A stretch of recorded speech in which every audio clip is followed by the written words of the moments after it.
Hey,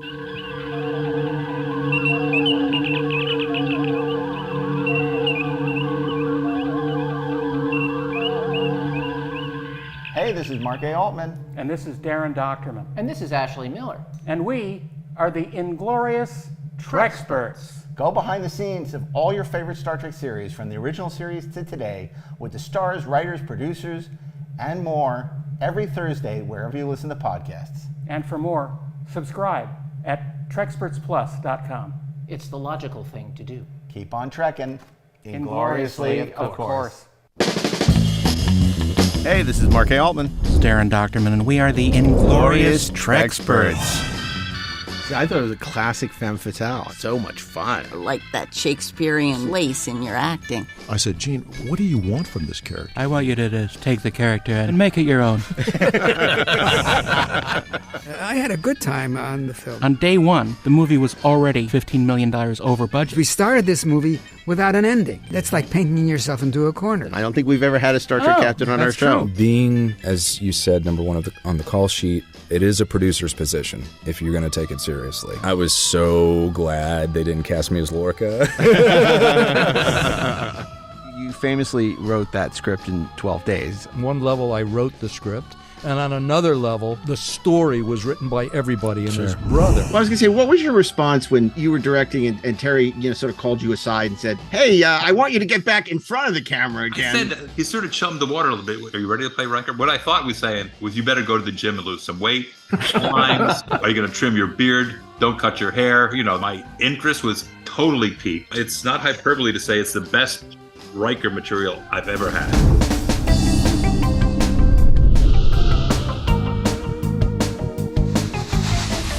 New episodes available every Thursday, wherever you listen to podcasts. Or subscribe today at TREKSPERTSPlus.com. But keep on trekking, ingloriously, of course.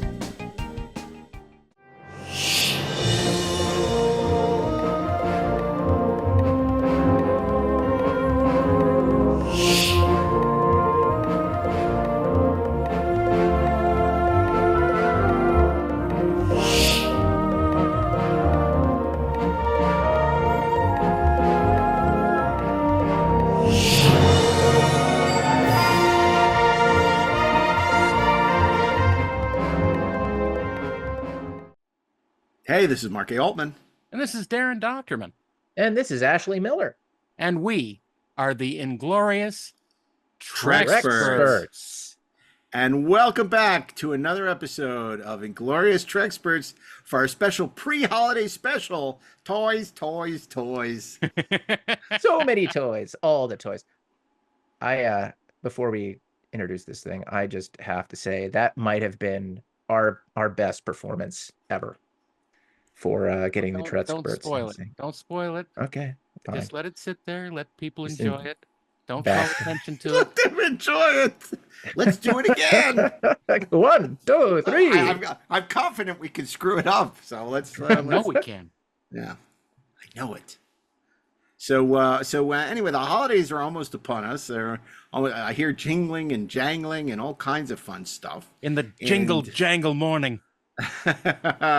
And while I don't have a new book to promote, I hope you'll pick up Greatest Geek Year Ever 1982 from MTV on DVD and Blu-ray, which is on sale at your favorite retailer. But this is not about that. We're actually very happy because at Star Trek Las Vegas, we're pleased to have join us on stage our good friends from Factory Entertainment and EXO-6 to talk about what to expect in the world of Star Trek. Toys. Factory Entertainment. Where did you get those wonderful toys? Is from Factory Entertainment. A wonderful. They do a lot of prop replicas, not just in the Star Trek world, but Star Trek. They just came out with a magnificent cat's paw replica of the Enterprise in the block of Lucite. Encased in Lucite, yes. That's right. Yeah. Hey, do we know what happened to their truck? You guys remember that? Don't. Yeah, of course. Oh, man. Well, what Ashley's talking about is, unfortunately, at the Star Trek Las Vegas convention, Factory Entertainment, who just come from San Diego Comic-Con. They were exhausted, but they wanted to support the convention. They do a lot of Star Trek stuff. They were very excited to be there with the prototype of their Strange New Worlds phaser.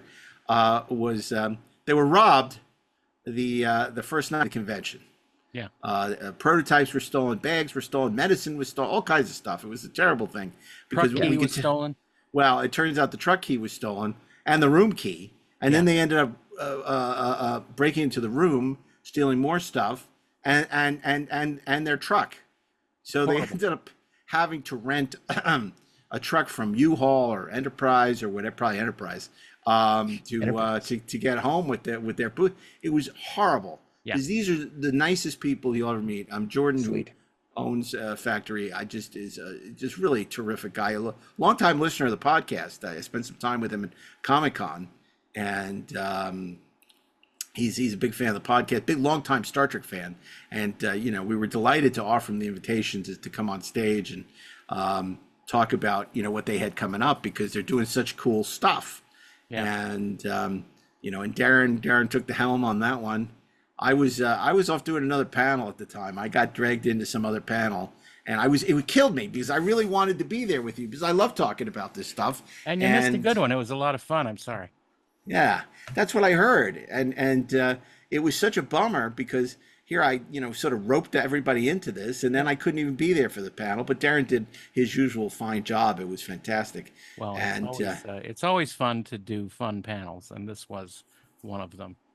Well, look, and as much as we've joked around about EXO-6 in the past, they've done some beautiful work in the last couple of years. They do amazing work. Yeah, and it was great to showcase their work. They unveiled a couple of really fantastic figures at the convention, including Trelane. If you have the courage.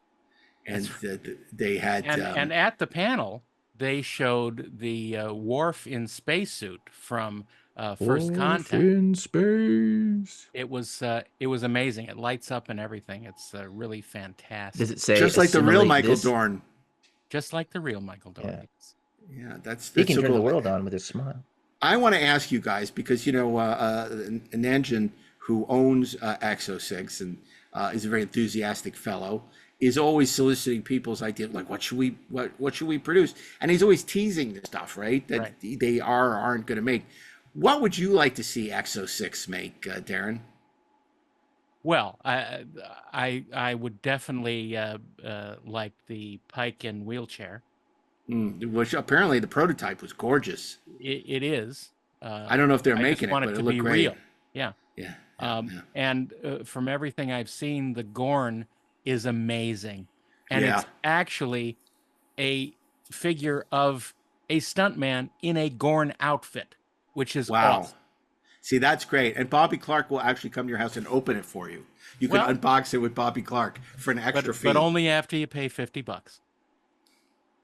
Yeah, exactly. Exactly. I mean, that's going to be at his booth next year. Well, I hope so. Yeah.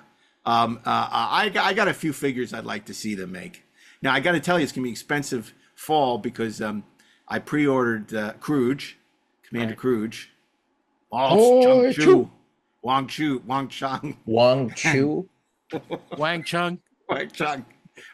tonight. And also Savik's coming out, which I pre-ordered. So it's gonna be brutal, but that's okay. I'm excited about this. But here's what I consulted with my junior partner, and this is what we came up with. Definitely want an Ilea. Right. Ilea probe. Probe with the white with glowing probe light. Yeah, I would like that. Morn, Morn. Okay. I don't see that happening, but I would really like a Morn.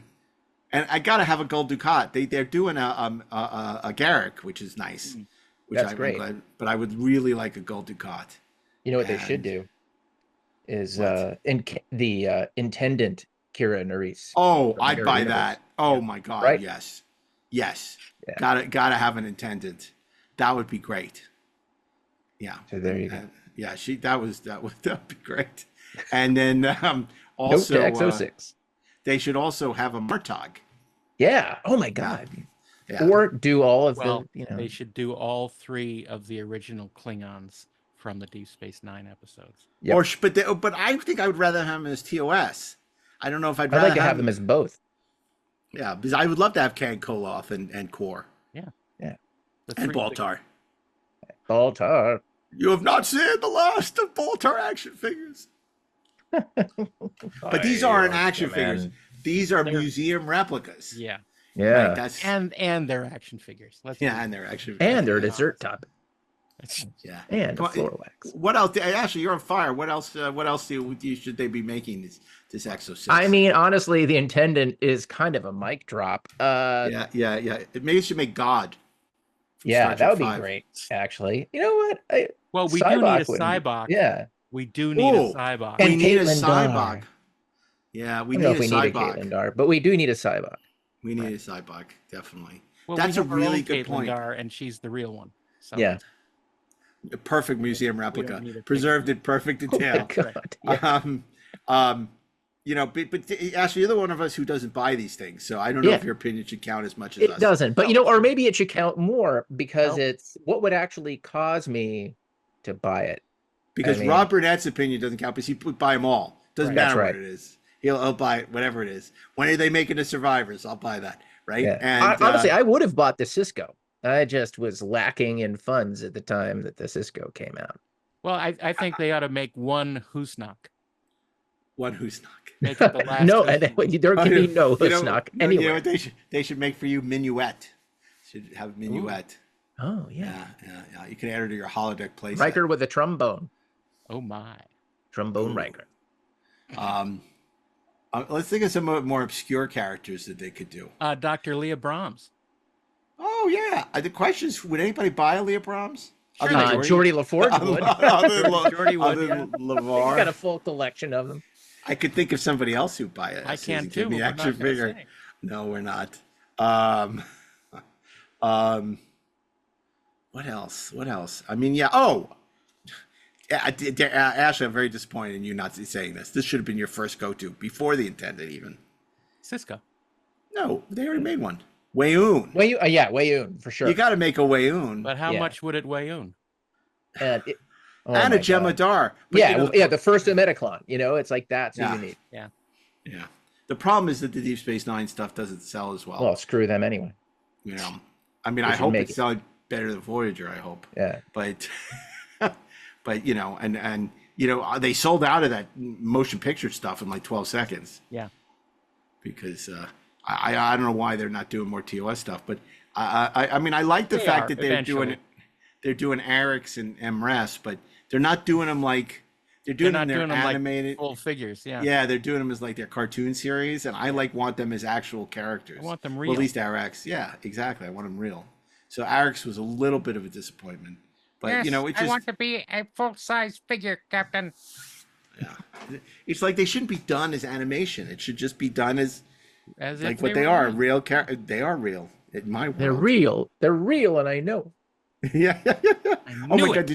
There's this really funny video on YouTube where it combines, you know, Stephen McCaddy doing "It's a fake" with Avery just going, "It's real," and he just go cut back and forth for 10 minutes God. between "It's a fake," "It's real."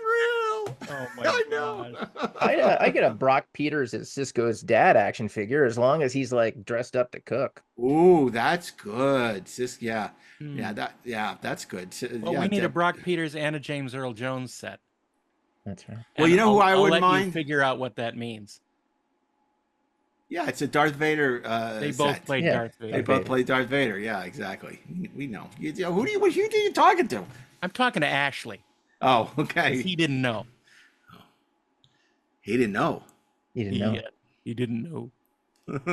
He didn't know. That's what they should do. What's his name? Oh, Van Alien Zandt. Boy. Billy Van Alien Zandt. Boy. Billy Van Zandt is the alien boy from Motion Picture. That's funny. Oh my, that would be great. You know, that's Stevie Van Zandt's brother. Yes. Is it? I didn't was about to know ask. that till How many We'll Van make a joke Zandts are about there? it. I couldn't decide yet. He should have been on The Sopranos. All of a sudden, Alien Boy shows up. With the big head. We're gonna whack him. Hey, what are you looking at, big head? Yeah, because the Soprano mob goes to rob a sci-fi convention where Yeah. Billy Van Zandt is appearing with God. David Gautreaux. Right. In an alternate universe, in the For All Mankind universe. Wow. Yeah. Okay. So how do we get off? This is a toy. I don't know. We're talking about pre-holiday special. So Factory Entertainment, they're doing some really great collectibles. Not only that, they've been very kind in giving us a bunch of some of their product we've used as prizes in our quiz show. Yeah. And people are always so delighted. They have a bunch of Star Trek bottle openers and these great Star Trek 2 movie poster replicas But and all we kinds didn't of get stuff. any of these because we are a river to our fans. We're a river.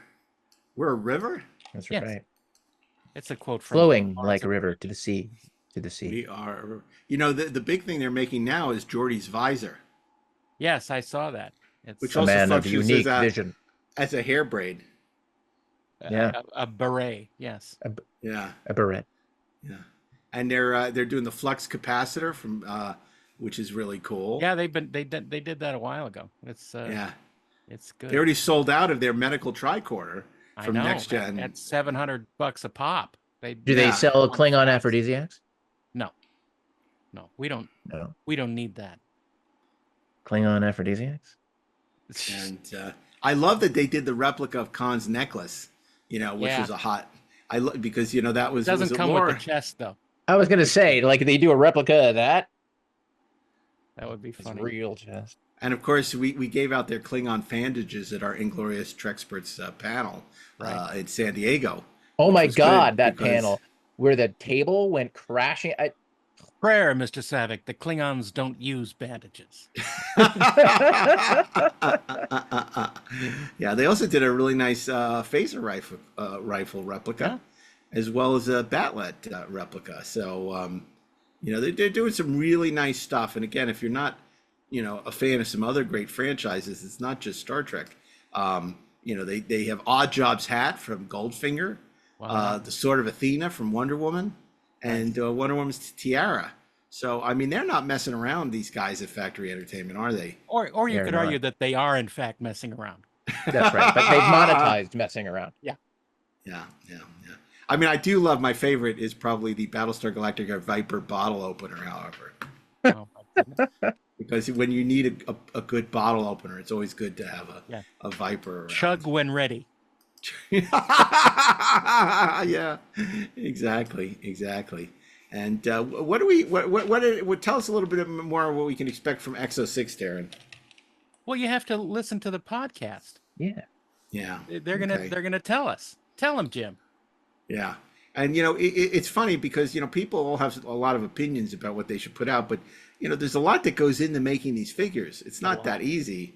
And, they really try and make sure that the bodies reflect the actual aesthetic of the actors. So it's not like, where It's in the not old like days. one size fits all. Yeah. Spock has the same body as Kirk. It just doesn't happen that way. No, I mean, Or Spock has the same body as Savick, which should also be interesting. Yeah, it's like where they put, Savick on the body of Uhura. You just can't do it. Yeah, no. So, to their credit, and they just came out. This is a good one with Rolaren, Michelle Forbes' Rolaren, which is another great one. In retrospect, I wish I had collected Deep Space Nine, and I it's one of those things where at first I didn't get on board, and then it was too late because I already they had sold out of that ship had sailed, and once you missed out on Cisco, and then it was like, and then Major Kira, it was kind of like, I did get a Major I'm not going to Kira, start. though. I did. Yeah. Get a Major Kira. Yeah. No, she's great, and of course, excited about her new book. Absolutely. Which is really a very personal book for her about women in Star Trek, and she talked to so many great actresses for this new book from Insight called, which is another great purchase I would recommend.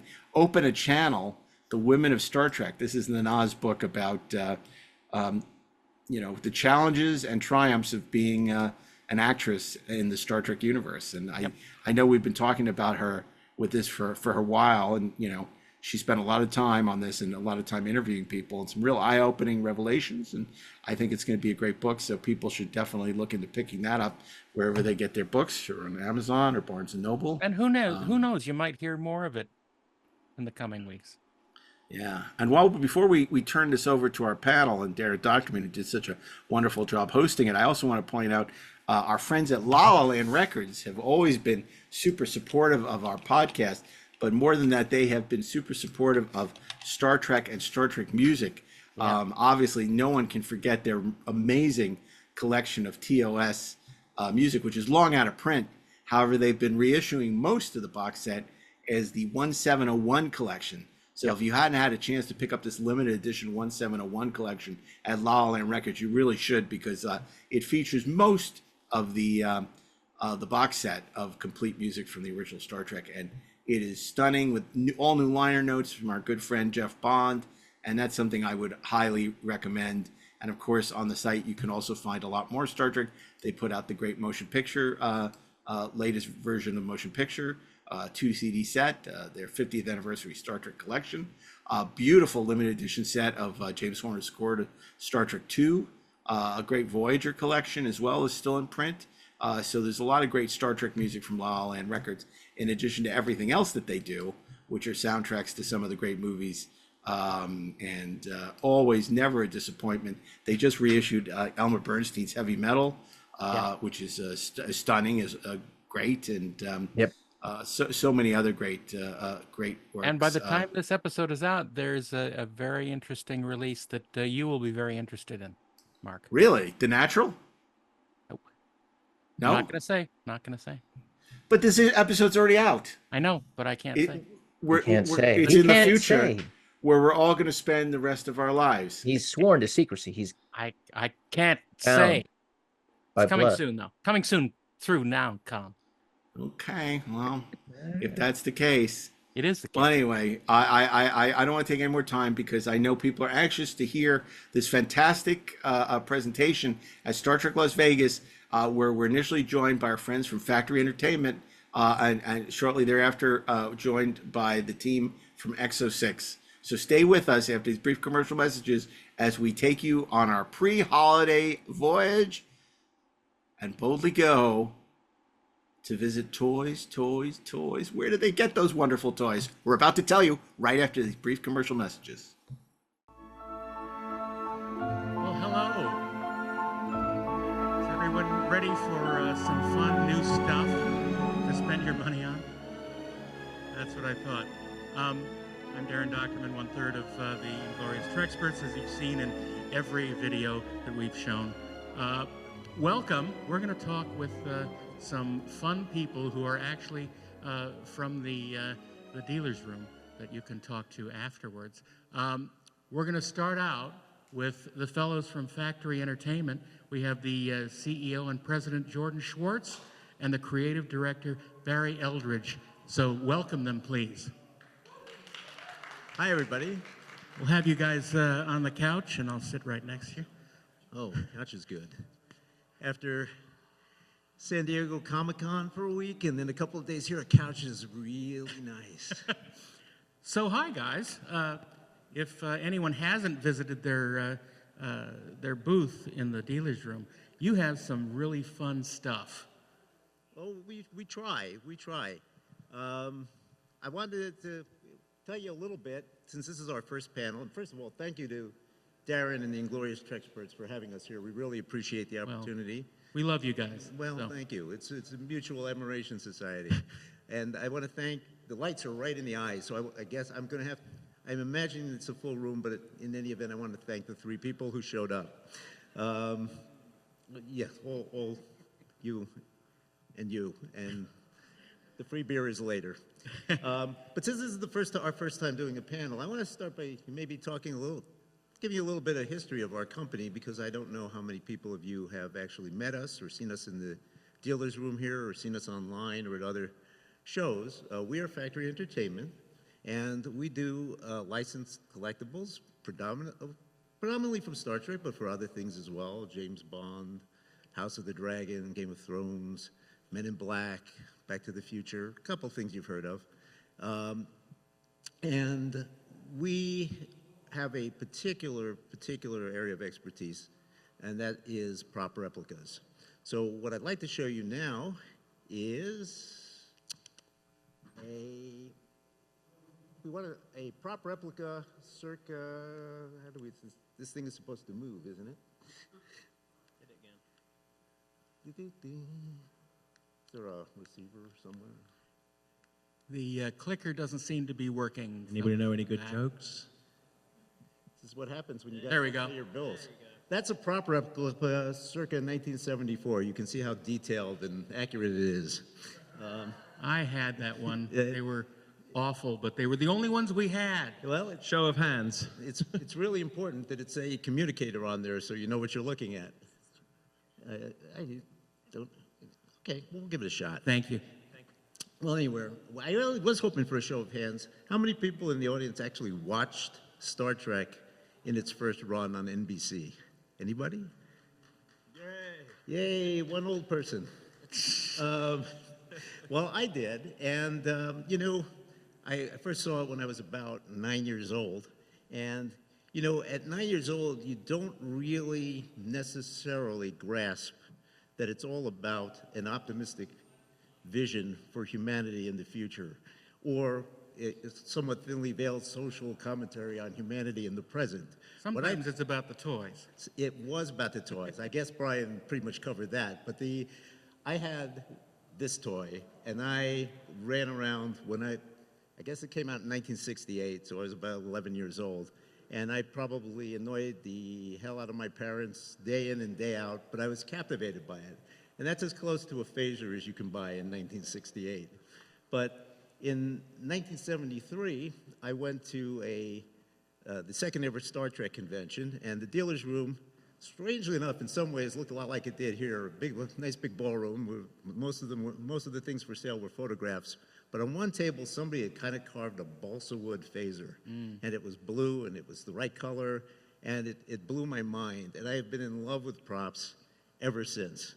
And of course, like everybody else, I was inspired by Star Trek to become an astronaut or an astrophysicist, but I was no good in math or science, so I took my inspiration from another one of my pop culture favorites, Daredevil comics and Marvel, and became a lawyer instead. Not a blind one, but because I thought that was cool because he had a brownstone in New York City in a gym by himself, and I didn't realize maybe that was not exactly how all lawyers lived.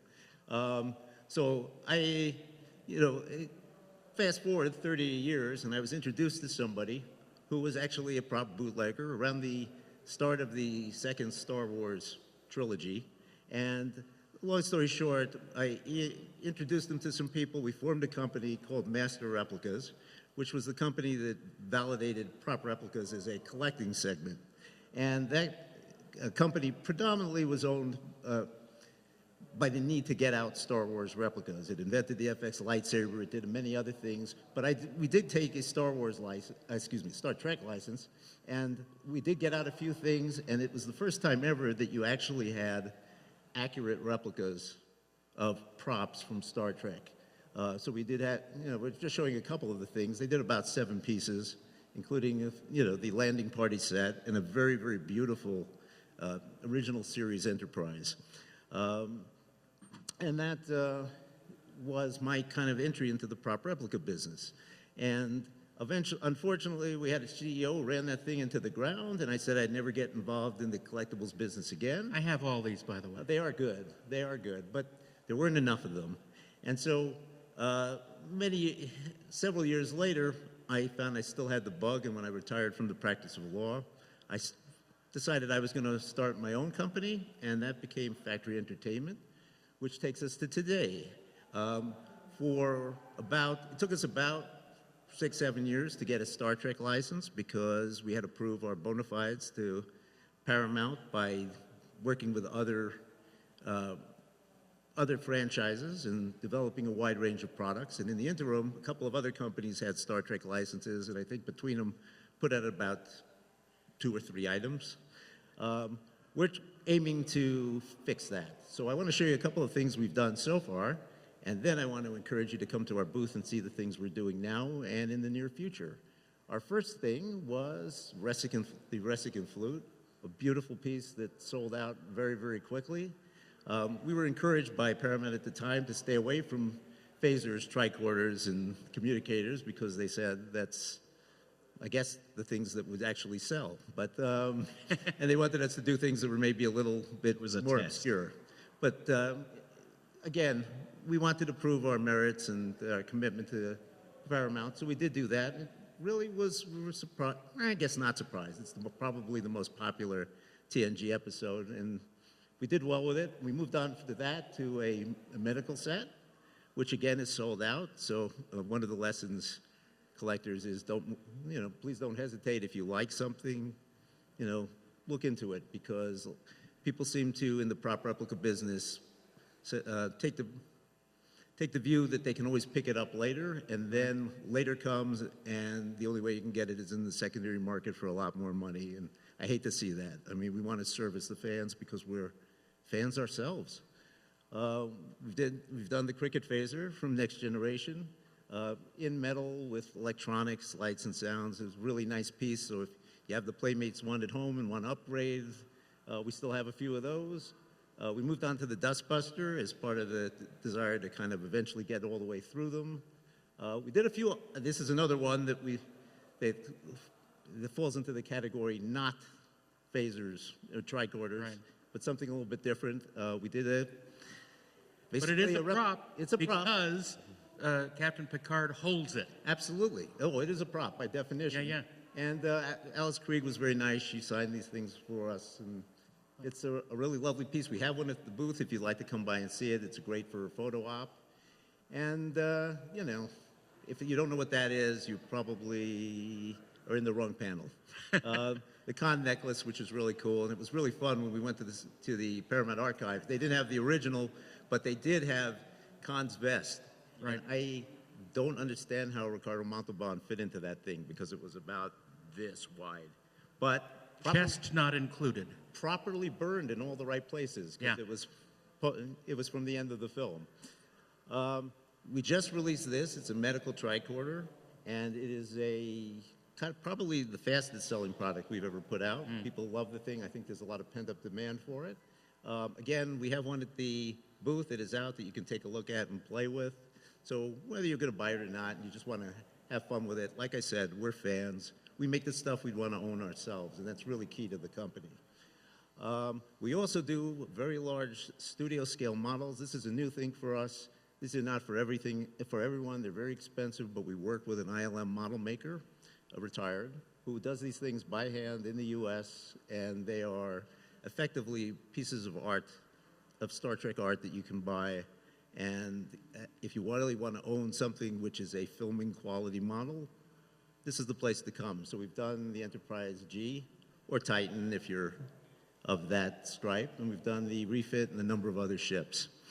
But that's enough about history. The title of this is Anatomy of a Prop Replica, and Barry, our creative director, is going to talk to you about how we went about creating the phaser from Strange New Worlds, because it's a pretty interesting story. At least I think so.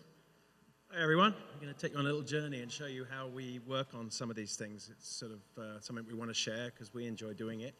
So everybody knows this piece. I think hopefully everybody agrees with me here. As soon as we saw it on screen, we were all like, yes, because it's got that beautiful homage to the classic TOS phaser, but it's also different. Not too different that it's weird, but it's different. So first thing we do is, and when we're lucky to do this, is study the original prop. So that's the original prop right there. This is the piece from the archive. And then what we do is we go through a process of studying it, measuring it, examining it. We take detailed photo reference, we take color reference. It's not always possible because a lot of the older props are no longer available to be studied. They are either no longer in existence or they're in a private collection. So we don't always get the luxury of this working directly with a studio with a screen used prop. But there's always as well a little bit of, you get really excited to handle a prop. It's kind of, wow. And then you actually handle it. And we've been lucky enough over the years to handle some pretty holy grail props. And they're not usually very good. Little secret. They're made for production. So they're made, and let me be very clear, the people who make them, fantastically talented. They're Absolutely. made beautifully. but they're serving a purpose. They're serving a purpose to look good on screen. And usually they're created in maybe a couple weeks. Yeah, usually in a couple of weeks on a very low budget. Now, oddly enough, this piece is actually phenomenally well made. It is all metal. It was made at a very expensive price. We were told, what was it, like $7,000 Canadian. They're each, which is what's that, like $7 like, today? yeah, 200 bucks. But it had its limitations. You can see here, this is the P1 phaser.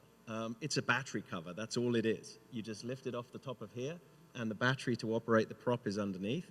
And then the prop, bizarrely, was remote controlled. So the user doesn't do anything. Somebody offset has a remote control, and they trigger the action that the prop is supposed to be triggering. It's for timing purposes. So we look at that immediately and think, oh boy, no one's going to want to own that. Well, because, and there's a reason for it. You have to remember, the original series has almost 60 years of pedigree and information about it, and it's been studied, and there have been many publications and blueprints and diagrams. Even the most recent series have that, but this is still in production. Yeah. And so the prop makers are out there making the props for the needs of the particular episodes. And at this point, nobody needed a phaser 1. Nobody needed an overload sequence. No. Nobody needed an emitter on the hand phaser. They'll get to it eventually, but that's not really what fans would expect if they were going to spend several $100s to buy a prop replica. They want something that kind of feels like it fits in Star Trek canon. So, in other words, the name prop replica doesn't necessarily mean what you think it means. No. It's not a replica of the prop, it's a replica of what the prop would be in the best possible world.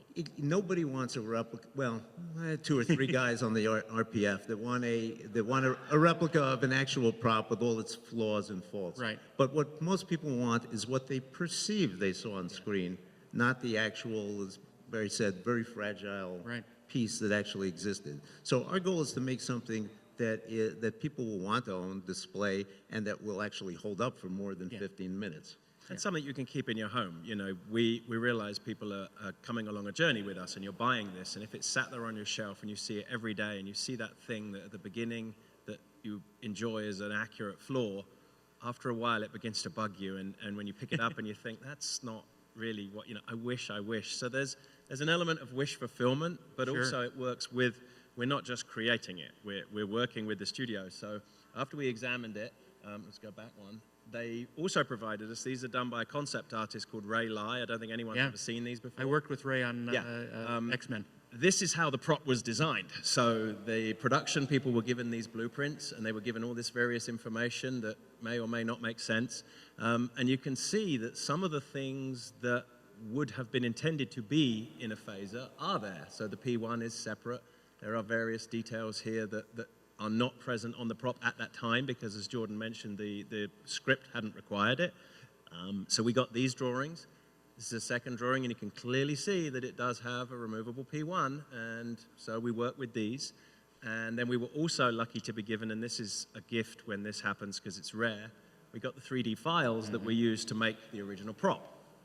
So you get all of that, you work it together, you do some engineering, and you work it around, and you turn it into this, which is making it functional. It has to have batteries in it. The batteries have to work. They have to be workable to the average person.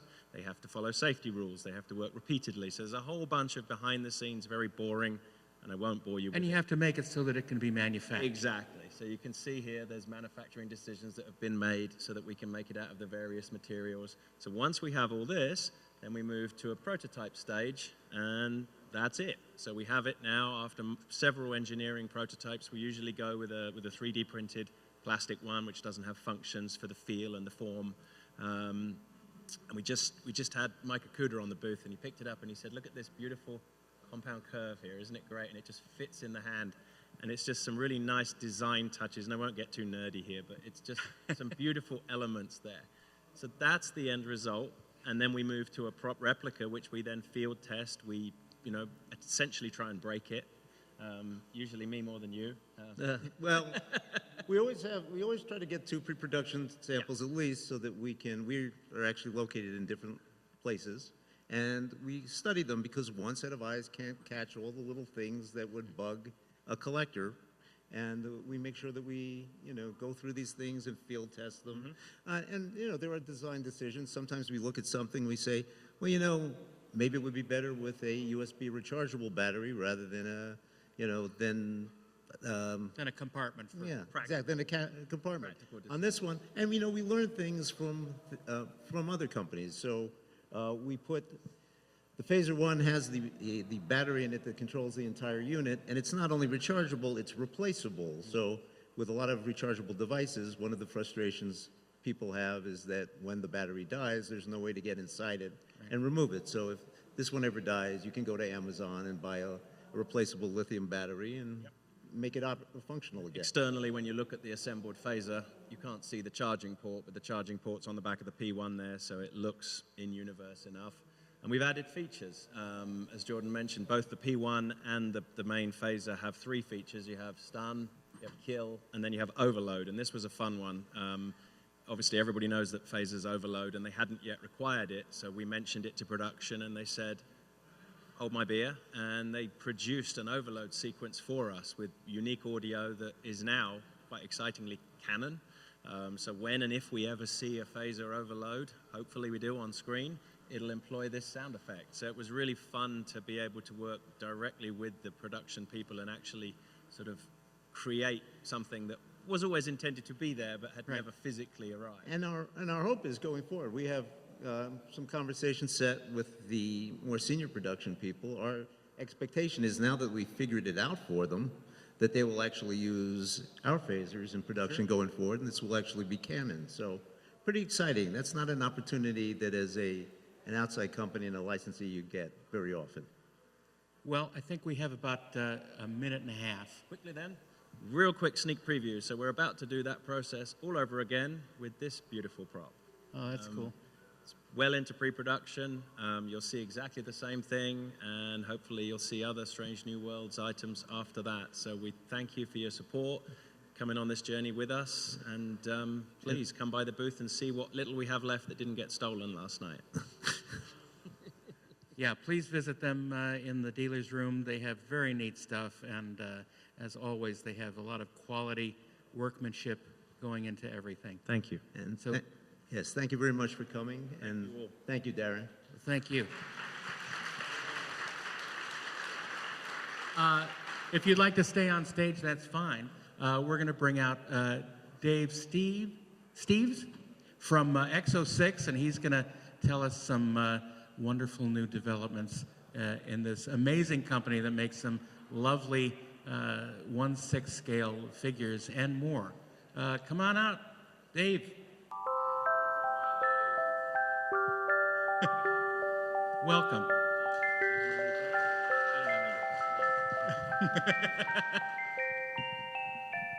Did they give you a microphone? I'll give you mine. Okay. Yeah, we were rushing to get ready for this show, so we don't have any pictures of the prototypes. And the lights over there in the exhibit hall aren't the greatest, so I didn't want to give you something inferior. So go over to the exhibit hall, see all our brand new prototypes, and see for yourself what we've been doing. Okay? EXO-6, if none of you have heard of us, or if some of you haven't heard of us, was created by Nanjin Tam. We used to work for the collectible company QMX, and once they stopped doing 1/6 figures, which is our specialty, we went out, got the license ourselves, and started producing back in 2020. So EXO-6 has been around since then, and we started very slowly, and we've released about 31 figures so far. Our 1/6 scale figures are museum collectible articulated figures with fully fabric costumes, multiple hands, accessories that you can pose them in different scenes from the shows. Our philosophy is that the best thing about Star Trek are the characters. You know, the ships are great, but the characters are what really make the show. So we wanted to do justice to the actors and the characters from Star Trek. So we've started out with the First Contact, Data and Picard, and we've moved on to there. We've just shipped Neelix and Voyager, which completed the Voyager crew for us, essentially, except for Kes, I know. But we also are working on DS9, and you can go over to the booth and see our original series figures that will be starting to ship and solicit in 2025.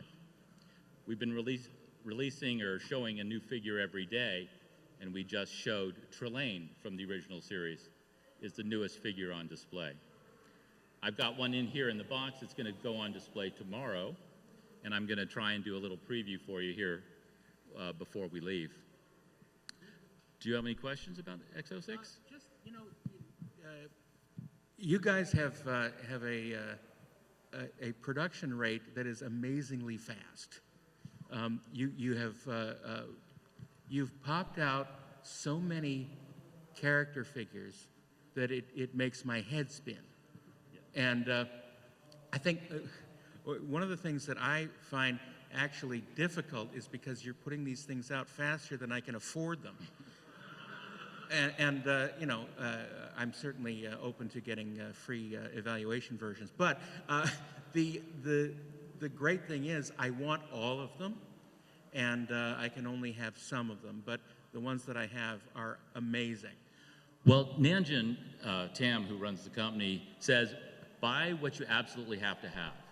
So if your favorite is TOS, wait for them. I absolutely have to have all of them. Well, we're making it more difficult now because we have diorama display pieces. Yeah. Back at QMX, we made the captain's chair from the original series. But if you come to our booth, you'll see the consoles from the next generation, both Ops and Con, and the captain's chair. And we're also showing the console from the original series. We're going to do our own version of the captain's chair as well. So it's going to get a lot more expensive. Sorry. But, you know, the quality is always excellent. And I have not been disappointed with any of the figures that I bought from you guys. Well, that's great to hear. So I really appreciate that. And the sculpts are amazing.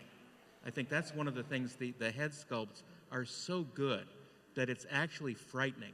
It's as if you've done some sort of voodoo thing to shrink these actors' heads. And I showed the early version of Nana's Kira figure to her, and she said, "Oh my God, that's frightening," and but she really enjoyed it. And so I'm just wondering, what is the reaction you get from the people that you are doing these dolls of? It's been very, very great. I mean, without us even soliciting her, Catherine Mulgrew tweeted, can you still say that? Sure. About her figure, and was very supportive of it. She did it a couple of times. Armin Shimmerman has. Jeffrey Coombs actually sent me some assets that even the studio didn't have for his characters to help us develop them. So it's been great. And to say to the sculpts, I mean, we get high-res assets from Paramount for the more recent shows, but sometimes it's hard to get stuff from back in the day. So yeah, I mean, these guys can attest to that.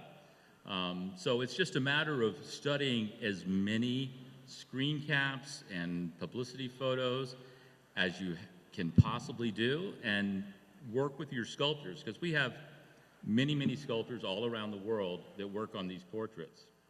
And they may go through an iteration 10 times. Right. I mean, we're showing Beverly Crusher at the show for the first time, but Beverly has been in development for about 4 years, and her hair about 6 years. Right. So it's been very tough to get it just right, but we won't release it, we won't show it until it is right. Right. It's truly amazing. You have some amazing artisans doing this work, and Nanjin is really good about sort of being able to select things that meet his requirements, and that's a tricky business to be in.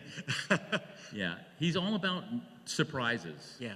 I mean, the original series, did anyone think you'd see Romulan Kirk or Trelane?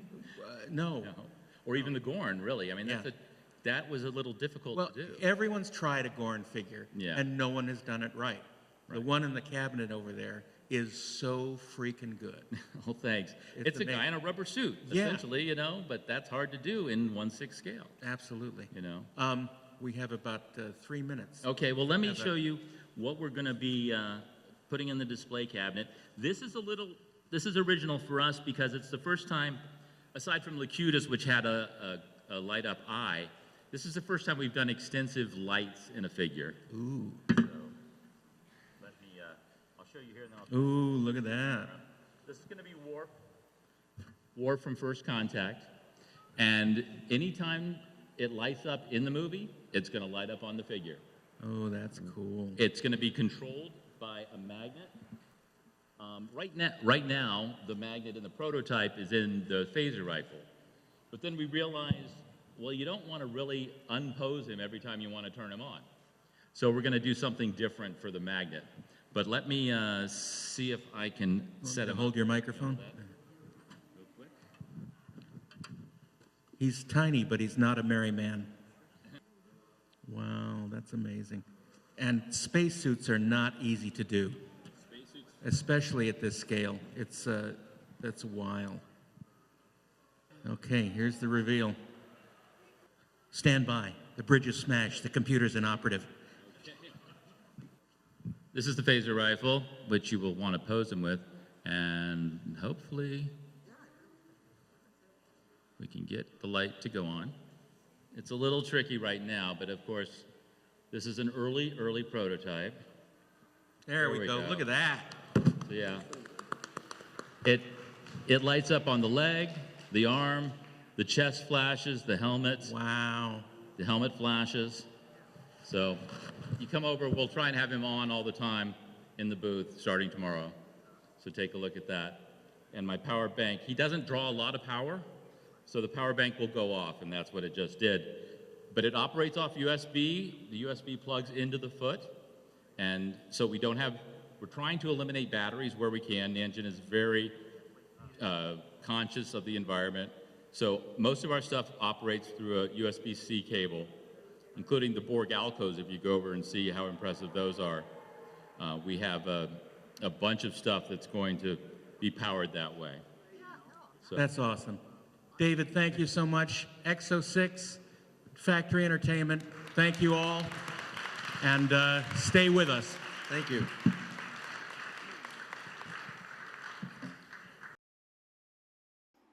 Fantastic. Well, there you have it. It was toys. It's going to ruin my bank account. I know this is going to be a difficult holiday season with all this great Star Trek goodness that's about to that's either just come out or will be soon dropping on us. So you save up your shekels for Hanukkah, for Christmas, for Kwanzaa, for Festivus, because it's all going to be a very expensive holiday season. But we're so glad you were able to join us. For those of you who got to see it in person, you know how special it was. And if not, we're glad we were able to share it with you here on the podcast. And thank you, Darren, for another fantastic job moderating. And and hopefully you'll get to do it again soon. And we wish you all a very happy pre-holiday season. Happy pre-holiday. Yeah, there you go. And we want to remind you, Inglorious Treksperts is a production of the Treksperts Podcast Network. Mark A. Altman, Darren Docterman, and Ashley Miller, the executive producers. Mark Rivera is our audio sound mixer. Our producers are Brian Mix and Peter Holmstrom. John Carney is our social media manager. Inglorious Treksperts is copyright 2024 by Treksperts Plus, and we're available wherever you listen to podcasts and on video via Spotify and YouTube. You can review Inglorious Treksperts wherever you listen and share your thoughts with us on your favorite social media platform or via email at trekspertsplus.com or on the Inglorious Treksperts Discord channel. Other Treksperts Network podcasts include the Treksperts Briefing Room, the 4:30 Movie, and Cartoon Bar Room. So join us next week as we return with an all-new episode of Inglorious Treksperts. On behalf of Ashley Edward Miller, Darren Docterman, and myself, Mark A. Altman, keep on trekking. Ingloriously, of course. Shh.